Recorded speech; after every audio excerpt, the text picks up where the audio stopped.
এই লো মামা 7 আপ খা। এ বেটা কি 7 আপ খাবো? দেখছ না আমি ব্রাজিল সাপোর্ট করি।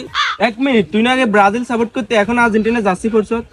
ওই যে দেখোস নাই, দেশে যখন দল পাল্টে গেছে, আমি লিগে সবাই বিএনপির মধ্যে যোগ দিছে। আমিও আর্জেন্টিনা ওয়ার্ল্ড কাপ জিতার পর থেকে ব্রাজিল বাদ দিয়া আর্জেন্টিনা সাপোর্ট করা শুরু করছি। এটা শুনে কি রাগ করছ? ল 7 আপ খা। তো রাগ করবো না, তুই ব্রাজিল চাইলে এখন আর্জেন্টিনা সাপোর্ট করতেছ। এই যে তুই ব্রাজিল সাপোর্ট করে এই পর্যন্ত কি পাইছি কষ্ট ছাড়া? ব্রাজিল সাপোর্টারদের অর্জনের থেকে গর্জন বেশি, তারা হুদও শুধু চিল্লায়।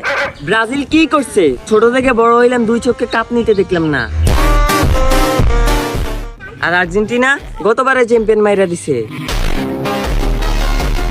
তুই বল, ব্রাজিল সাপোর্ট করে কি লাভ? তারা কোয়ার্টার ফাইনালে পার করতে পারে না, আবার ফাইনাল কি জিতবে? তাদের নাকি স্টার প্লেয়ার নেইমার মাঠের থেকে খাটে বেশি খেলে, কিছু থেকে কিছু হইলে ইনজুরি। ও তো ফুটবলার না, ও তো অভিনেতা হওয়ার দরকার ছিল। এই যে ব্রাজিল একটা দল গোল খায়, একটা খায়, 2টা খায়, 3টা খায়, 7-7টা গোল কেমনে খায়? 7-7টা গোল খাওয়ার পর থেকে জীবনে 7 আপ হাতে নেওয়ার সাহস পাই নাই। তাই কিছু হলেই সবাই 7 আপ বইলে সেটাইতো। তাই জন্য ভাবছি ব্রাজিল সাপোর্টার বাদ দিয়ে আজকে থেকে আর্জেন্টিনা সাপোর্ট করবো।